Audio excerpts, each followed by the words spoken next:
Hello there, welcome to our show. My name is Doshima Dapoyewole and I'm the founder of the Early Birth Foundation. It's my pleasure to present the 6-part series podcast, My Neonatal Story.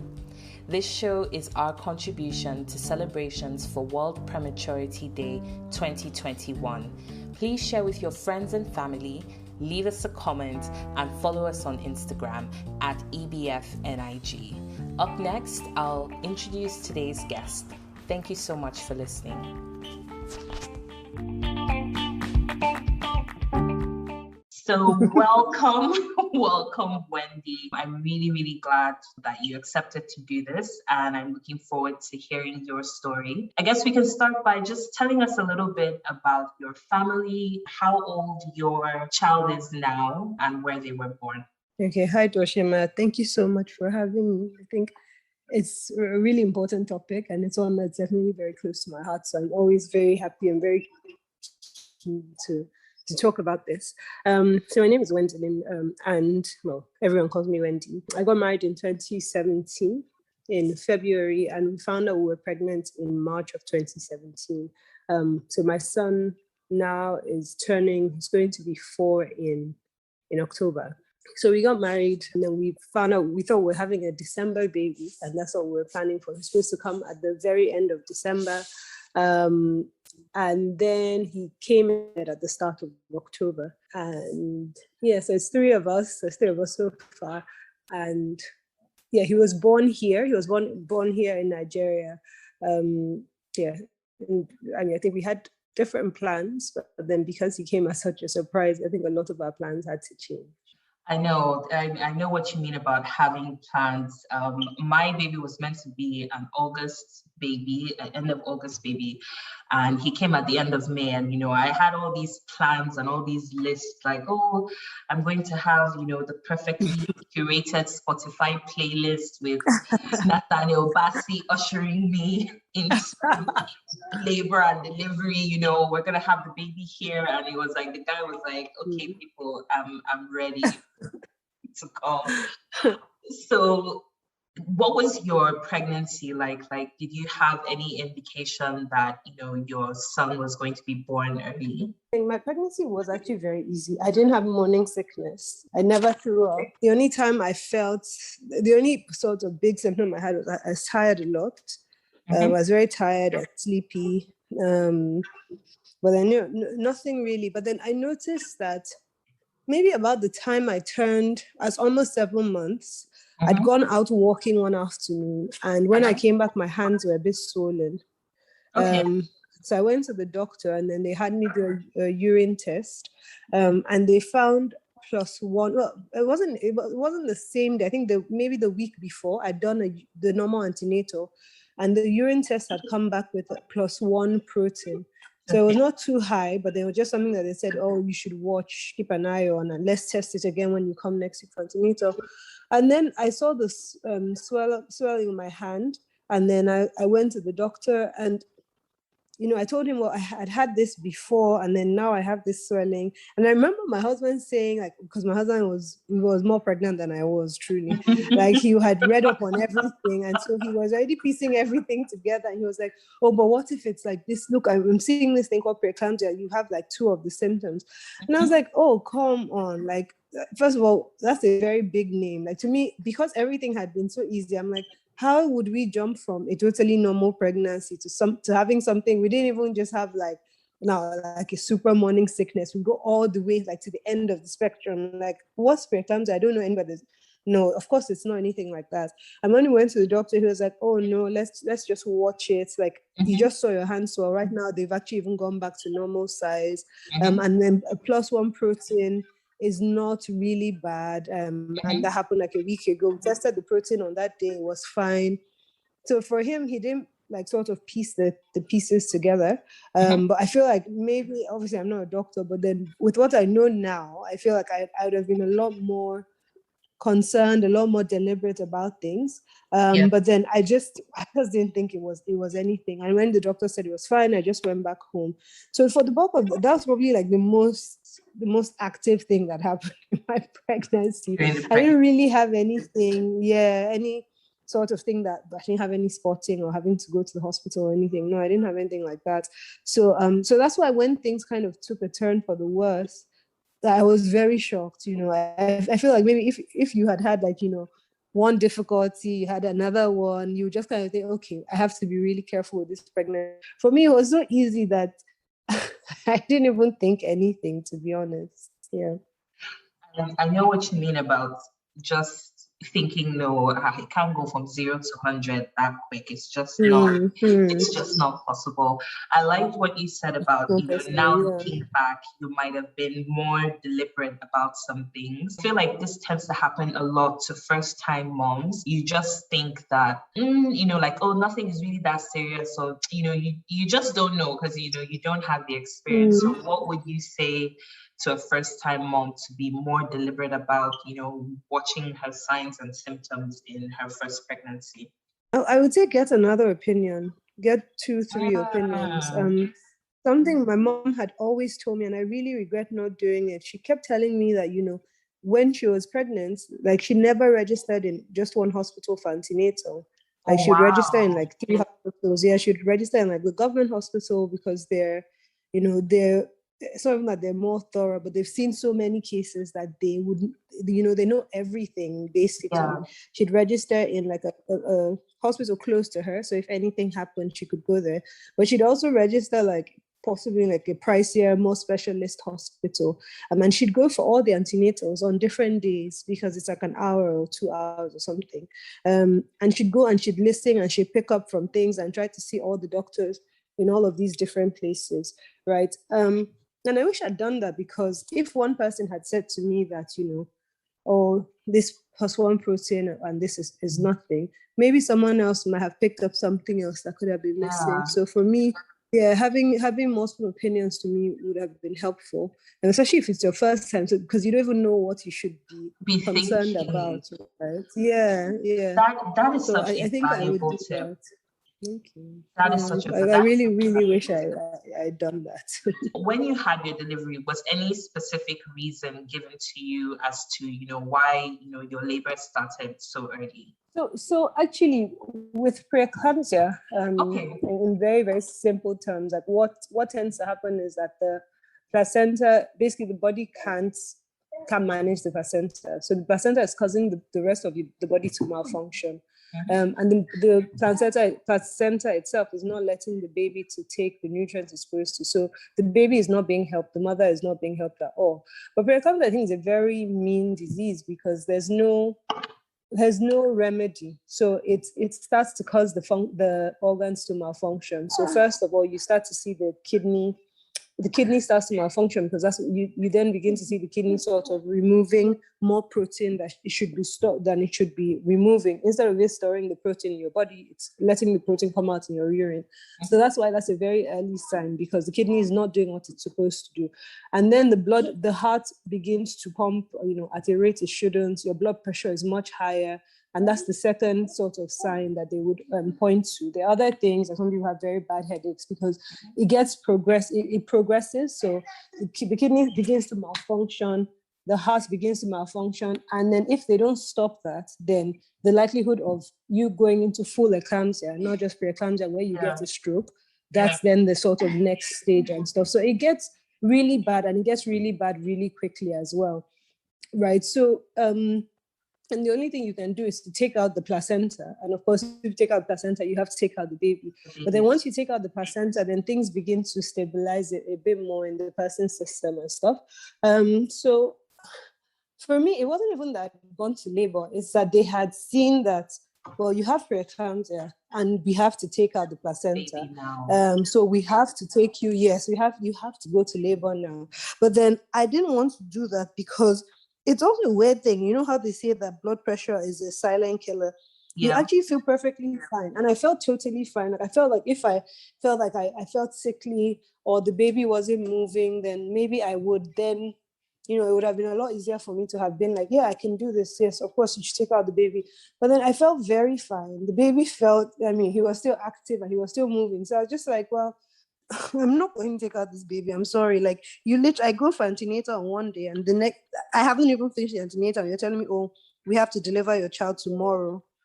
I'm like, no, you don't have to deliver my child tomorrow. I'm not I'm not even doing that with you guys. Like, so I just absolutely refused to even hear that. So I was on admission in the ICU for a couple of days, and we went back and forth with the doctors.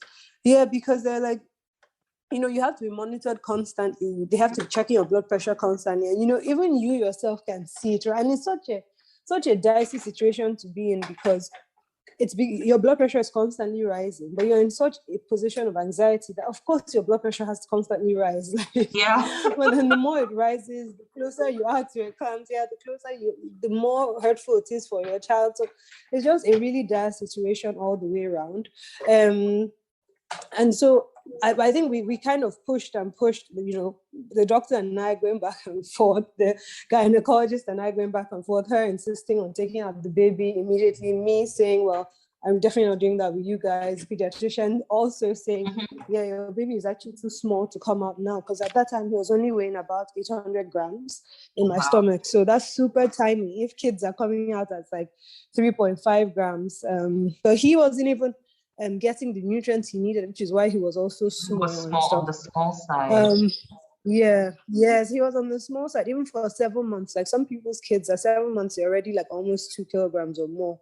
Yeah. But then he wasn't getting what he needed. But then so at this point, I'd become a lot more conscious about talking to other doctors, because first, I really didn't trust my gynecologist. And not even because she didn't know her stuff. It's just, it was just so incredible what she was saying to me. Like, I just couldn't believe that what she was saying could be true. Yes. Because I didn't feel like that. Anything and was like wrong. The urgency that she was pushing, yes, to me, it was just like, I don't believe that you understand this medicine you're trying to share with me, because I do not feel like this. Like, how can you be telling me that I'm about to die and I don't feel close to death? How can you be telling me that my child is not going to make it? And I can feel him kicking all the time. Like, so then I started really talking to other doctors, and I have 2 really good friends, Dr. Johnny and Dr. Tommy, and both of them are talking to me a lot. And I would take all my test results and scan them to them as well, because now I was in the ICU on bed rest, I couldn't even go anywhere. And getting a lot of reports from them, and they were kind of confirming what she was saying as well, that you can push a little bit, but as soon as anything changes, like if you feel even the slightest thing, you must tell someone. Because at this point is really a crucial point. Like, if anything that is even a slight change that feels like a small headache or small indigestion, it could really be something else happening in your system or one of your organs. So don't, because you want to hold on to get to, at this point I was 29 weeks. I just wanted to get to 32 weeks because I'd read up and it seemed like the baby was more viable at that time. And so they're like, yeah, but don't hold on to something. It's far more important for you to at least give yourself a chance to survive this and all of that stuff. And so by the time, so I held on until I got to 30 weeks. And well, yeah, it was just the week I was going into that 30 week. Yeah, I was almost 30. Maybe I was like 2 days shy of that. It was really random. The doctor had come and she's like, well, you look like you're stable. Your blood pressure is still very high, but I can't keep keeping you in the ICU. I'm just going to move you to the normal ward for pregnant women, where we can monitor you a lot. Like, it's not just, it's a different type of monitoring. They do like the I think it's called ECG scan. They do it several times in a day and stuff. And they were doing it, and then suddenly the baby's heart rate dropped and stayed down for much longer. If it drops, it's already bad enough, but then it then stayed down for a bit of time. Wow. And man, I didn't even have an option. Like, I was literally, one moment I was fine. The next moment it was like, I couldn't even believe the nurses could move that fast. Like, it was a blur. Like, people, they were raising my leg, taking off my underwear, they were taking off my clothes, putting me in like surgery clothes, like shaving all of my body. I'm like, what? And the whole time I'm crying and I'm shouting that, no, I already told you I'm not taking my baby out. I don't know. And, it was just a whole traumatic thing, and then you're crying and they're pushing you to the theater for an emergency CS, and they're trying to tell you, oh no, it's fine, don't worry, we're just preparing you just in case the doctor says that you need CS. I'm like, you are literally pushing me into the theater. At what point are you going to tell me, the doctor is going to tell me I don't need to take this baby out? It's like, we're already halfway there, for God's sake. Oh my but goodness. then it's just wild. Yeah. it's funny that I'm laughing now because this is not funny at all, but it's I know, so, I know. it's actually just so nice to kind of like hear You're able to someone even else's laugh. traumatic story and be like, oh, there's more of me, because especially when you're talking about, like them reeling you in, like, man, at one point I just started swearing at everybody, like, what do people mean? Where am I going? This is not how this thing is supposed to go down. I literally I'm just telling went you, not how it's supposed to delirious. go down. This is Gosh, not how it's honestly. supposed to go down, so it's just really, really funny to hear, how you were rushed into theater, and thankfully your CS went successfully. Yeah, and it's a mix of different things, right? It's like, you're not just so you're shouting all these things. You're also super anxious, and you're also disappointed because this was not your plan, and you're angry that this is happening, and you're scared because not everyone makes it out of like a theater, for example. So it's so many emotions that are happening at the same time, and it just crystallizes into this panic that is just, I think even just the panic alone can actually just make your heart stop, because like I was shaking so much because I was so scared. I've never had to even like be in hospital. So for all of this to be happening at once, it was really too much. It was a lot. I mean, I have to say shout out to your husband, because he did kind of, in his Google searches in the beginning, he did mention, you said he mentioned preeclampsia, and you were like, no, we can't go from 0 to 100. So we might like give that Google medical degree, because he definitely earned it.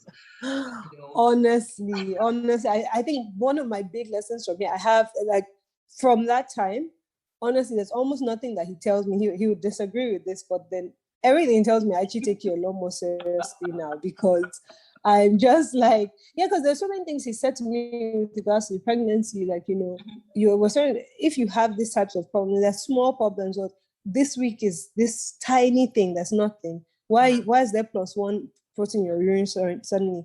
Next week is this tiny thing. He's just like, I don't know if I really want to do this with a Nigerian doctor. Let's just travel. Like, I already had a travel date, but then I figured I've had such a good pregnancy. Like, of course, I'll leave at 32 weeks. What am I leaving earlier for? Like, if you leave earlier, it's like if you have like a lot of stress. So, but he's like, no, these types of small things, like they can be indicative of something else. Let's not wait till something else happens.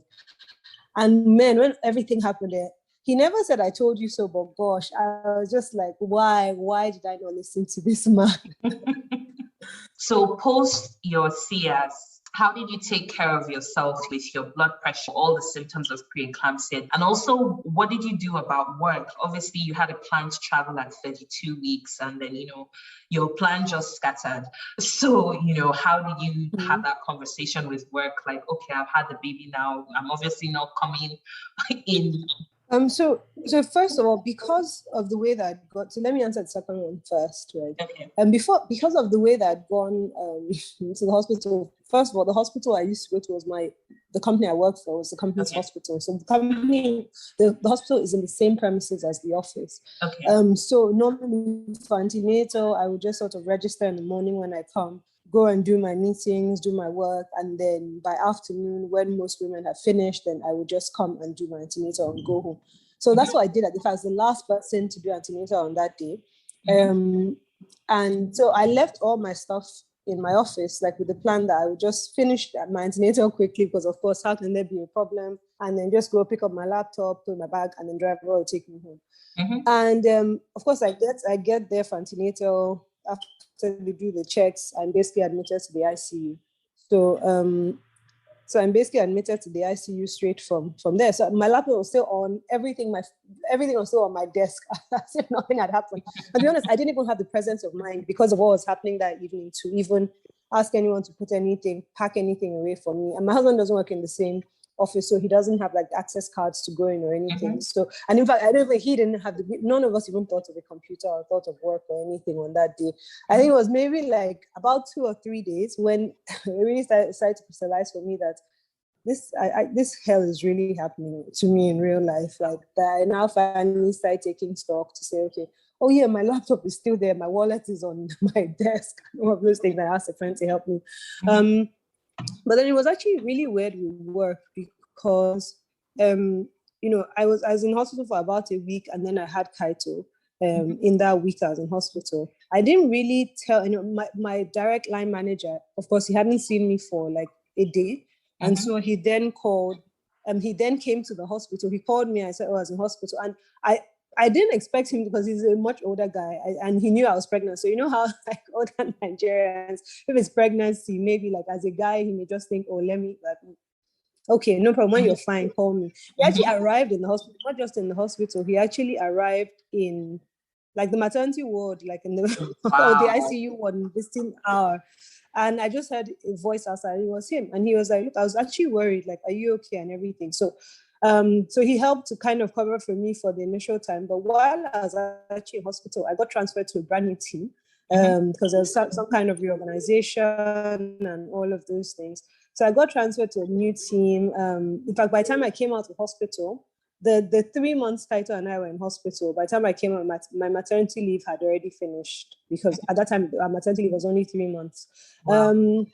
And yeah, so when you really trying to then negotiate for additional time, this was pre-COVID, so negotiate for flexi working hours, trying to explain that, this is what has happened. My child is 4 months, but technically when I adjust his age, he's really only like 1 month at this time. He's literally just out of the incubator. I can't really resume like that. That was very difficult. My most senior leadership was very supportive, but sometimes, like, direct reports, especially if it's a new team, it's a bit hard to then kind of convince someone to give you that level of flexibility and trust when you haven't really worked with them.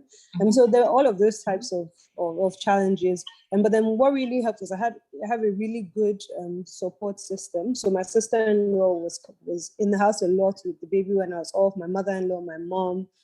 So that was very helpful.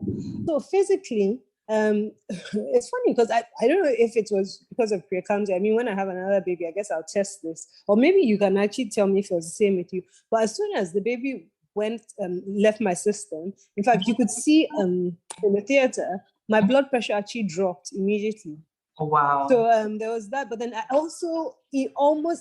immediately felt like myself, which is actually funny because for 7 months when you're pregnant, obviously you're yourself, but then I don't know. I just didn't realize that I wasn't even feeling like myself until the baby left me. And then I was like, oh, welcome back. Like, this is me. Like, it's funny because I literally half open, sprawled on a surgeon's table, like congratulating myself. Anyway, so it's very interesting, I think, with pregnancy. But then I think after we preeclampsia, we then had a bit of a challenge because they have to wait for a couple of weeks to see whether the person will now really be hypertensive going forward, or it was really just preeclampsia, that it was just high blood pressure that was caused by the preeclampsia. So when the pregnancy hormones go, does your blood pressure kind of go back to normal and all of that?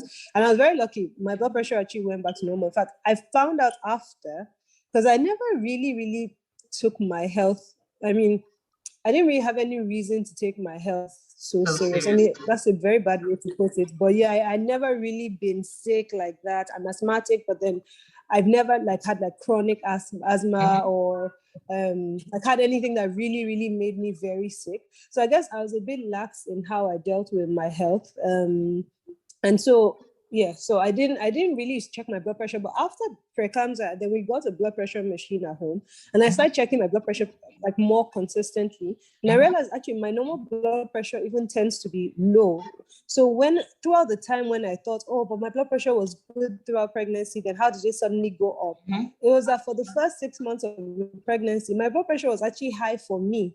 But then for the normal reading, it was normal. Yeah, so normally it's like 100 or less than, it's low, not too low, but it's low.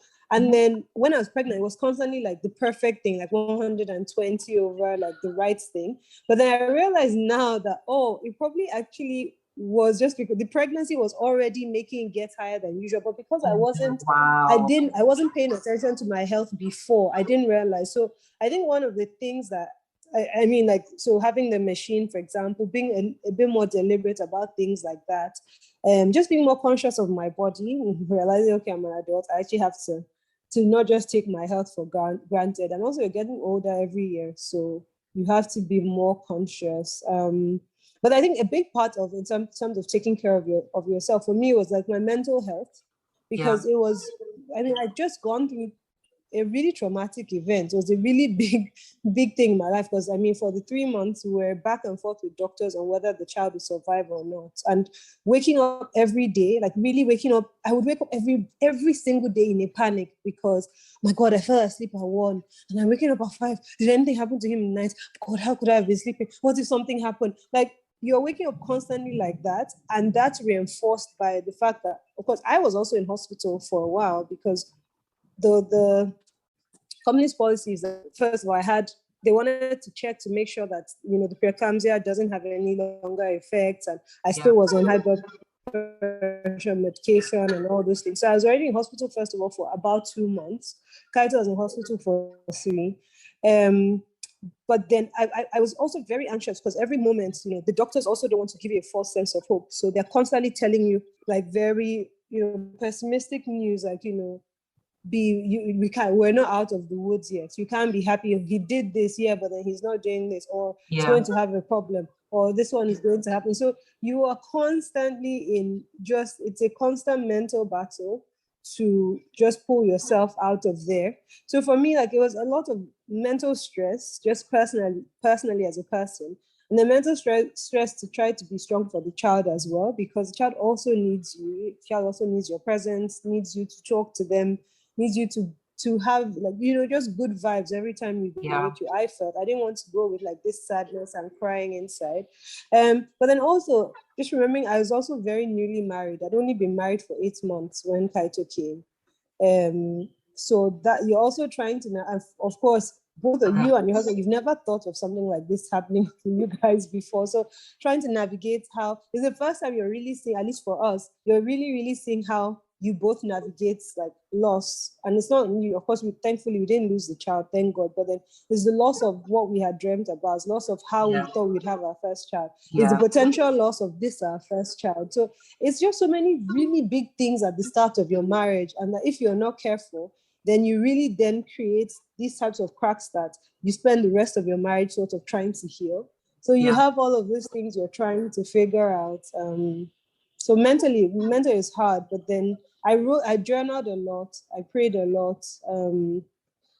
I don't know what else. Time, I think, probably just healed a lot of things as well. Try to be fair to myself, try to give my husband the benefit of doubt. There was a lot of, why aren't you here now? Well, the visiting hour started 10 minutes ago. Why do you know what we're living through? And it's also, you have to remember, the other person is also trying to process something that is so huge for them. Like, for him, he doesn't know what's happening. Like, my husband used to be so scared. Like, if he calls my phone and I don't pick up my phone, obviously I'm in hospital, the baby's in hospital, and he calls and I don't pick up my phone, he will call everybody in the world. He will call the head of all the doctors. He will call, like, by the time, let's say I go to the bathroom and I left my phone, by the time I come out, there will be like a search party for me. There will be, you know, like 10 people saying, where are you? Your husband is panicked. Like, I'm just like, oh my God. But then, well, everyone feels their anxiety. It's a real, like, it's hell, honestly. It's really, really an anxious moment for everyone that can really fracture a relationship in the long term.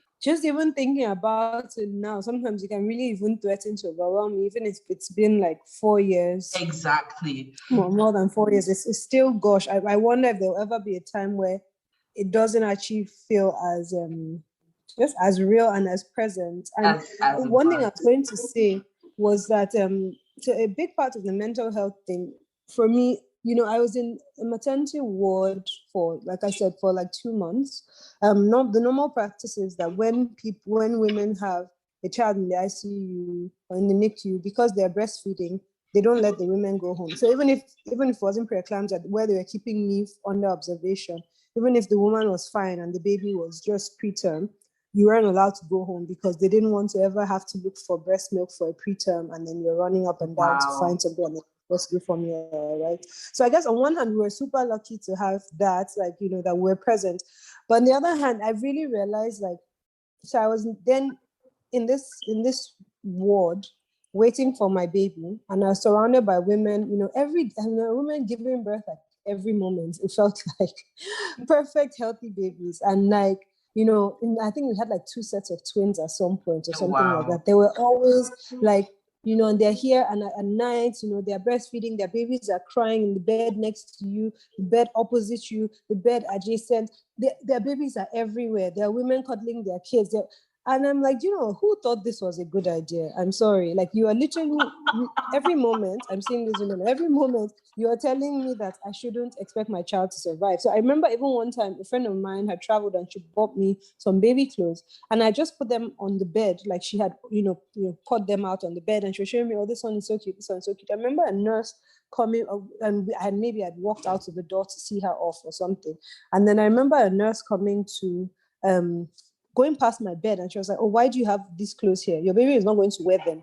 And I guess maybe what she meant was like, oh, it will probably be a really long time before a baby will be wearing clothes or whatever. Yeah, but then for me, it just felt like, oh, she's just basically told my baby is not going to ever basically live to this point of wearing clothes. Like, what kind of thing is this? And I'm already like halfway to crying. Like, everything was just a trigger. And then, but you're surrounded by women that just can't. So even when you even cry, or you're just crying silently in your bed, so you don't disturb anyone. No one even said, you hear somebody, what are you crying for now? This is somebody that's holding their two twins in their two hands. Oh, what are you crying for now? That some people even don't have children, and you're crying, your baby is in the NICU, and you're trying to actually, you're asking yourself, like, should I even engage? Should I really explain to this person like what the situation is? Man, after like 2 months, I was like, look, I'm actually going home. I'm going home. This is not, I don't care if this is not what you guys do, it's against your point. And they had never had that before. Like, in all the years and years the hospital had been run, no woman had ever said, you know what, I am not staying here. And it's not because I was the first person to feel like that, because I'm like, what I feel is actually totally normal. How is anybody going to, I can't stay like this. I'm sorry. Like, I literally cannot stay like this. I'm in a panic constantly. And you guys, like, everyone has all these kids here. Like, it's not help. I can't even sleep at night because their babies are crying. So even the few hours, I'm like, no, this is horrible to me. This is actually, I'm actually living my nightmare right now. And they're like, how will you go home? If you go, so you're going to go home without a baby. You're going to leave. But at the point where I decided to go home, right, the baby we had passed, like, for us, what was the critical stage. So at this point, the hospital also had a policy that they don't release babies before 2 kilograms. But he was perfectly healthy. So we had done so many tests that realized that, okay, he just needs to grow big enough at this point. So they're weighing him every morning and stuff like that. But then we didn't have any complications. We actually found Kaito was actually perfect. He was a perfectly healthy child. Even at that point, even with everything, he was just small. So we just had to be patient and wait for him to grow. But of course, he's growing in like micrograms or something. So every day is adding maybe like 0.11 or 0.001 or something. And I'm like, okay, I'm waiting at this point. I live really close to the hospital as well. So I guess that's also why I was quite happy to go home. But then I didn't want to meet anyone. I just wanted to stay at home with my husband and just be out of that space. Like, be able to think and just breathe. And it's funny. Sorry, I'm really going on about this, but then it's funny because almost as soon as you become a mom, everyone tells you to, like, just subjugate your own desires, your own things for this child. And I'm like, I get that. Yeah, exactly. I get that. Oh, how can you go away? What if we need you at this time? I'm like, I will always come. If you need me, I'll come. But then it's also important for me to be mentally balanced. Like, what I'm doing is actually driving me insane. I'm actually in a state of panic and depression constantly. So how is nobody thinking about what I also need? And for me, that was a very important and very early lesson. I can't put on the mask of someone else for a sinking plane or a crashing plane if I can't breathe myself. And I really could not breathe. And yeah, they didn't get that. It was really, a lot of nurses didn't get that. It was a pediatrician that was like, you know what, you don't have to be here. That's the truth. You really don't. And I don't think that this is even good for you, because at some point my breast milk had almost even dried up or something, because I was so anxious. I was so stressed. And under so much stress. I was really, I was under too much stress. So I was just like, man, I am going home. Like, going home, really. So I don't know if that's something that, I guess I was judged quite harshly for that. But then it's one of the things that, honestly, I don't regret it even a little bit, to be honest with you. Parenting requires you to be in the right frame of mind, most especially, you know, parenting when your child is sick and in hospital. Like, if you're not in an environment that supports you, by all means, you know, whatever the naysayers may say and the judgmental nurses, you know, at the end of the day, you're the one that has to be in tip-top shape for your child, not the nurse. Like, the nurse is going to clock out and go home. So, you know, taking care of your mental health cannot be overemphasized, really. And I as well wish I did a lot more, because like I said, you know, it's not like there's much you can do aside breast, you know, if the breast milk is flowing for you, you know, and you can provide the milk for the child to eat, that's literally almost all you can do, you know. And obviously if they let you change, you know, so you know, there's actually so much free we're not even time. allowed to touch the baby at all. Exactly, you know, like we weren't able to touch him. I think it was like the second week or third week when they were like, okay, you can touch him. But it was like, they gave us literally 7 minutes. All the nurses and doctors are like surrounding us, you know, what should have just been like an intimate, private family moment. You know, the doctor is just like, okay, do you want to hold him for the whole 7 minutes? Okay, we got to put him back now. You know, yes, so, I would like to. You know, so thinking about it now, I'm like, aside all the medical information people throw at you, you know, when your child is that, you know, critically ill, or should I say critically on admission, you know, it's taking care of your mental health. Like, there should be so much more out there for parents to support their mental health and get them ready for honestly, you know, all that can happen. You kind of hit the nail on my next question, which is about the medical staff, the nurses, the doctors. You're a pediatrician in the NICU, and is there anyone that you remember for sort of going above and beyond, just making sure that you and your family were taken care of and really understood what was going on with your child? Yeah, no, that's a really nice question, and I'm happy that you asked it. So for us, the nurses are wonderful. Actually, when we left, I remember we're still in hospital. Kaito, we hadn't even gone past like the very default. You know, they tell you like the first 7 days, if the child makes it past that, and then after that, you know, you have to just kind of see, because even after, so our whole focus was first 7 days, and then we passed this first 7 days and he survived. And everyone is like, no, now is when you wait for infections and stuff, and that's why we couldn't. They never let us even touch him or do like, you know, the kangaroo style or even touch him at all, because also it was Nigeria and the pediatrician was super careful. She's like, yes, I know that you can. I remember actually even showing her like, oh, but this is what other people are doing. And she's like, man, I don't want to risk anything at all. Like, this is already Nigeria. There are infections everywhere. I'm sorry, you have him all of your lives to hold. So let's just try and get past this. So we never actually, I think one time we held his hand when he was almost 3 months. We held his finger through the hole in the NICU. I held like the last finger through the hole in the NICU. So yeah, so that was literally it. But the nurses were really, really exceptional. So I remember I was still in hospital. I kept thinking, like, what can I do for these people? Like, you know, usually when you're leaving, like it's Nigeria now, there's always a celebration. So you normally like bring food and drinks for the nurses and stuff. I was like, man, I don't want to just do that. I'll give them a card. So CJ and I, we started something called the Kaito Fund. And every year we put in an amount, a lump sum that we give to one nurse. The hospital, they decide the nurse with the child with the best performing result that's going to university that year.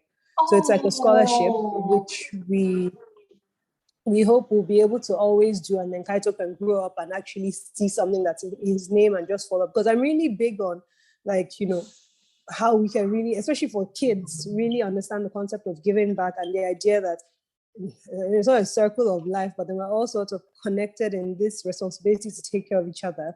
And they took such good care of me that I really thought, man, I really hope someone is looking out for your kids in the same way. Obviously, you can't do it for everyone's kids, but then at least somebody's child shouldn't have to think too much about money to get into school that year and just give you a bit of a break. So we started that just really to say thank you. Like, the pediatrician was fantastic. Like, I think she literally went over and above, and the nurse, everyone, really, most of them, not everyone, most of them were very, very good, because in the mornings you would hear their changeover discussions, and the first thing almost anybody would say when they come in is, you know, how is baby Chijoke? And that's the first question, what they've been taking off like their clothes to change their scrubs. And then you could get a little bit of an understanding of exactly how he's really doing.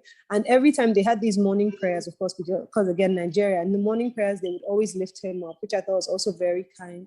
So very sweet. But there were two instances that I just want to just recall. One was a very good and one was quite bad. So the nurse that, I was quite lucky that the nurse that had watched that when I was first admitted into the ICU before Kaito had come out, she's an ICU nurse, but she's a pediatric ICU nurse. I think maybe she was filling in for somebody, so that's why she was in the ICU at the time that I was there. So she continued to look out for me. So even when I got to the maternity ward, away for like the day before I had Kaito or something, or 2 days or something, and I got to maternity ward, she would still come in to check how I was doing and stuff. And I remember the day that they were wheeling me to the theater to Kaito, she came to my side, like she wasn't supposed to be there. She was like, call your mother-in-law now. Like, don't just try and push this and call your mother-in-law. Make sure that there's somebody here to talk to the doctor, because my mother-in-law is a surgeon and my mother-in-law is fantastic. And she was very, very present and stuff. So this lady was like monitoring the whole time, but then she had to go and leave. And when Kaito was born, like when he was literally brought out, she was the nurse that was in the labor room. And she was the nurse that like pushed his mobile incubator, like literally ran with it like into the NICU and stuff. But then I think after like the first or second day, she had to go and leave. And so she didn't come back until 2 weeks' time. And you could tell that when she came back, she was full of so much trepidation for, did he make it? Had he survived? What had happened? Because I don't know how come she went off the radar. Like maybe she had her own family issues or something to deal with. But I remember that she came into the ICU and I was there, and she looked at Kaito, and he, of course, when he came out, he was very, it was pale, but I guess for them he might have looked a bit pale.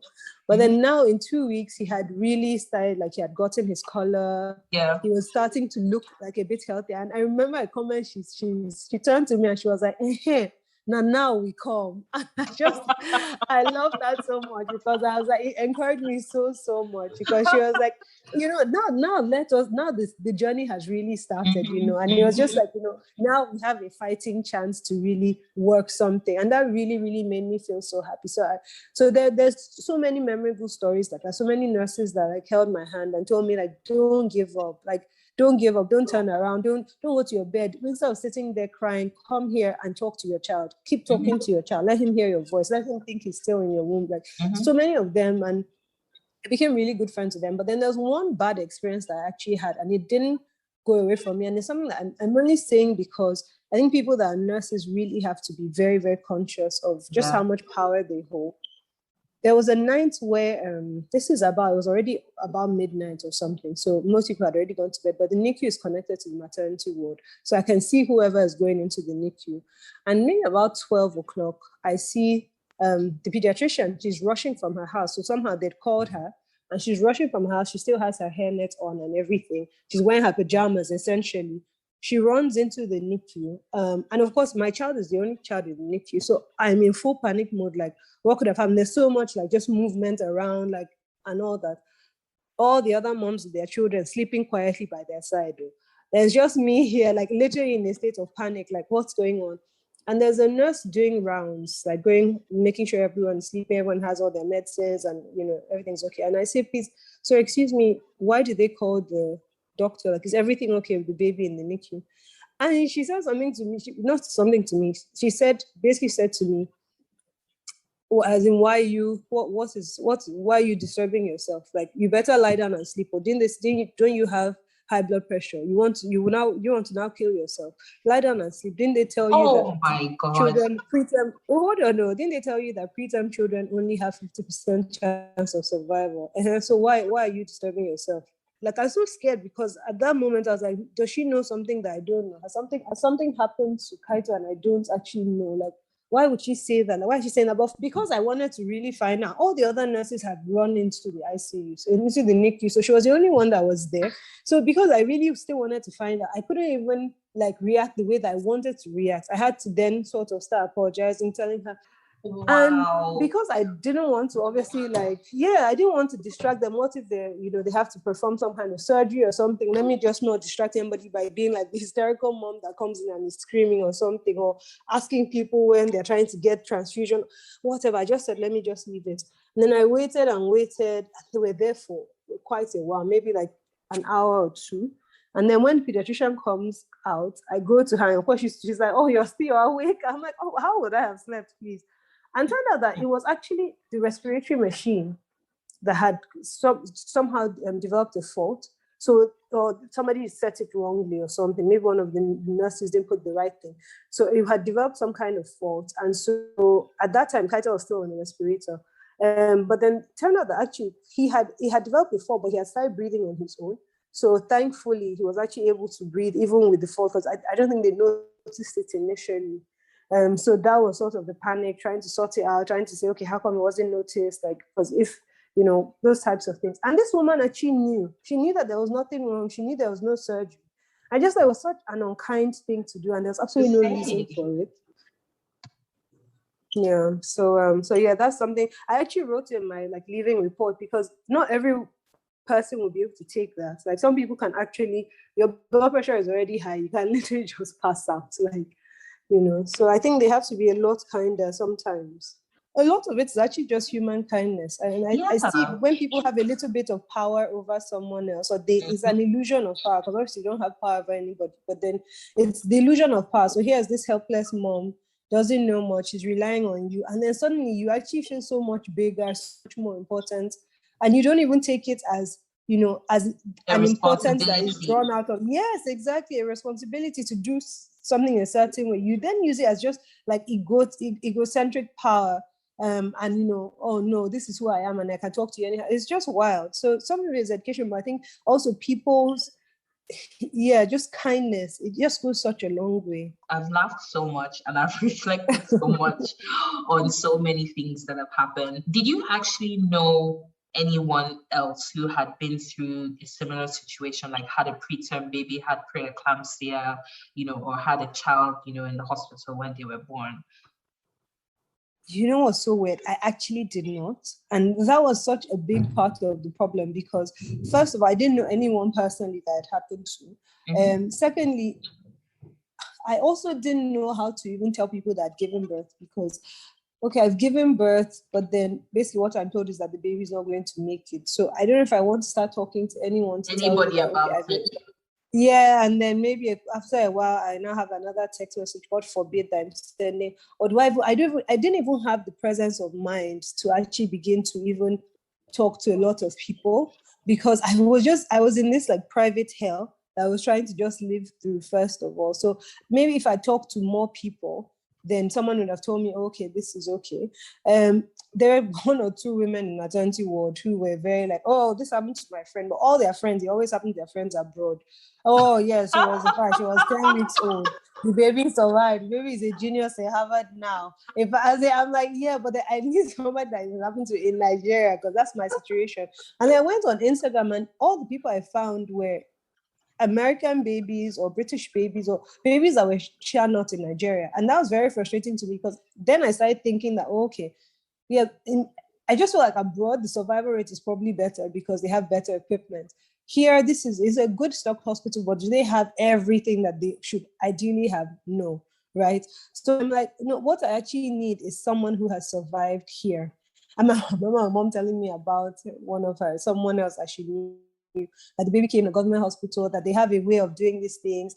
And then, but the thing she was telling me about, they use manual, this and that. I'm like, first of all, that sounds very traumatic. I don't see how the baby would have survived. But then apparently the baby did, right? So, but I'm just like, okay, it was just two extremes. Either I'm hearing stories in America where they have all this equipment. I'm hearing stories that they've wrapped the baby inside 500 wrappers and the woman put the baby to her chest. First of all, they're not letting me put the baby to my chest. So that's already out of the window. So I just didn't have anybody that fit my own parameters that I could then use as a judge to say, okay, if this happened to this person, then I should be okay, because it's kind of a similar situation. That's why I'm really passionate about talking, because I feel like I don't want anybody to ever feel the same way. So I really don't want anybody to ever feel as lonely as frightened, and what's so excellent, like a couple of months ago, maybe 2-3 months ago, I went to the same hospital, and I saw the pediatrician, and she was saying, oh, we actually had a 27-weeker, and the mom, it was a similar situation. The mom was so panicked and she kept crying, and I told her that, you should talk to Wendy, because look at her son. Like, she showed pictures of Kaito. Look at her baby now. He's totally fine.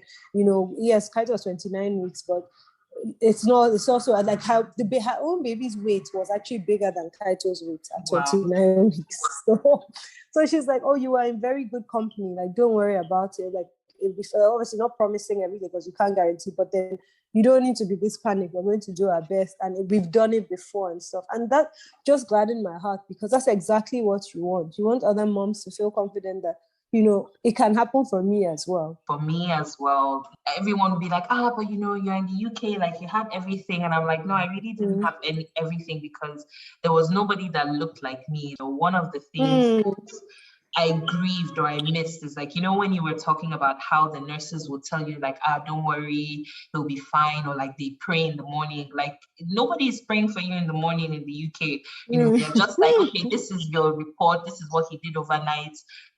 See you later, and then I missed things like, okay, we had the naming ceremony, but it's like, where are you having a naming ceremony, and I couldn't explain to anybody why I was so sad 1 week later, because I was like, we're supposed to be having a naming ceremony. Gosh, yeah.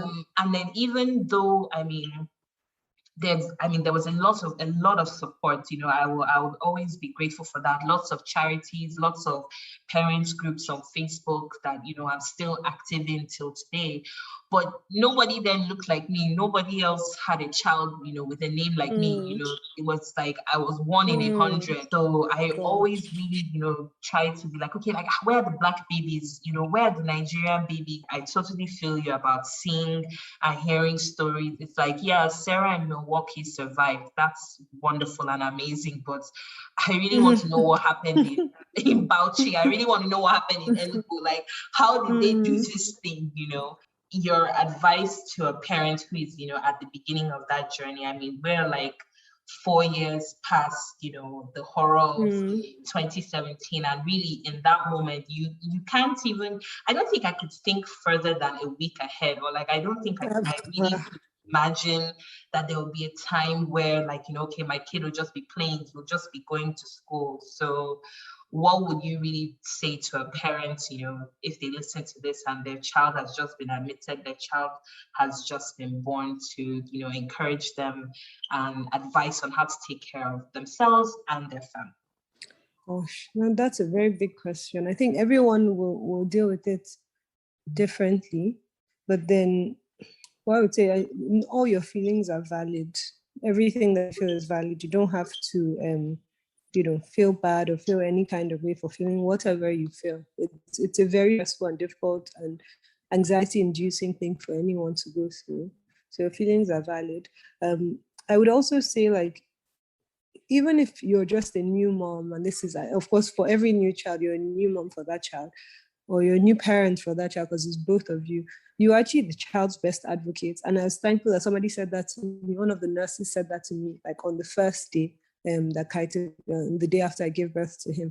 And because I really felt like so useless. It's easy to feel really useless. There are all these machines and all these people that know so much stuff.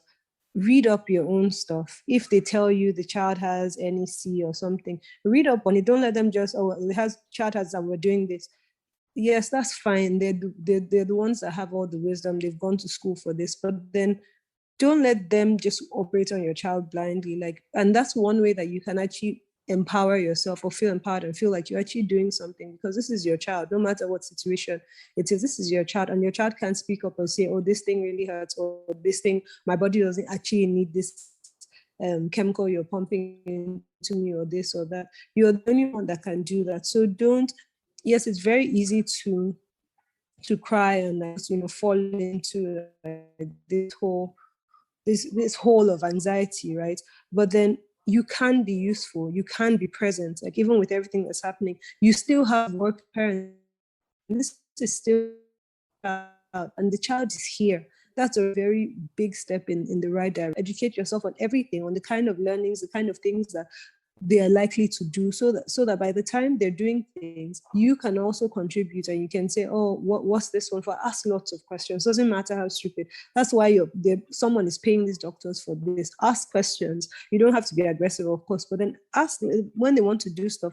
Let them explain to you the processes and why they're doing this thing, why they think it's necessary. You don't need to disagree with something if you don't think that they're necessary, if you think that they're necessary, but then just be informed, know what is happening in your child day-to-day, because that way you're even sitting with the child a lot longer than any doctor. The doctors are going and coming. So you can actually be the one to present things, to say, actually, I noticed that his feet are a little bit whiter than they were yesterday. Is there a problem? Or is there something that somebody should have picked up on? No one has mentioned that to me. And it might be that, oh, the nurse actually put in his file. She just didn't share that with you. We're working on it. We're thinking about this, or we're monitoring the situation. But you should be like the first person to pick up on as much as you can. Some people might say, oh, well, I'm already trying to get my head around it. It's a big responsibility, but that's parenting. You've already started from the moment you bring them. You've already started your work, and it's a great job to have, because you're all they have. So I think that's really important. Another thing I would say is, the journey has an end. I used to always tell my husband, tomorrow will still come, because he was in such a panicked, such a difficult state, like, of anxiety. He's already naturally a bit anxious. So this type of thing he just spiraled out of control. He was really, really worried, really, really sad and everything. And I used to tell him every time, tomorrow will still come. By this time next year, we would actually be in a different, I will not still be in this hospital. This child will not still be in this hospital. Whatever the case, that tomorrow, not because of what is happening to us here now, the sun will not rise tomorrow. Tomorrow will still come. We will still have another day. Do you know what I mean? So even whether you have a partner or you don't have a partner, this is not forever. This horrible situation you're in, it's going to pass. It's not always going to be like this. So just encourage yourself with that. This is going to come to pass. And I think just really try and take care of yourself. For some reason, I had my laptop with me, and the only thing I had on my laptop was, and I don't even know why I had that, was the game, the TV show, the game. But I had like all 8 seasons or something. And it really helped me. I think I've probably watched it before, but for some reason I just started it again. And you should have something that allows you to breathe for a moment, allows you to forget for a moment, something that's easy. So between times, just if you can take your mind off of that, but prioritize yourself. Just because you're a mom or you're a dad doesn't mean that your entire life, you're still a person first. So prioritize yourself. I think that's also very important. Awesome. I mean, fantastic answers, Wendy. Thank you so much. I mean,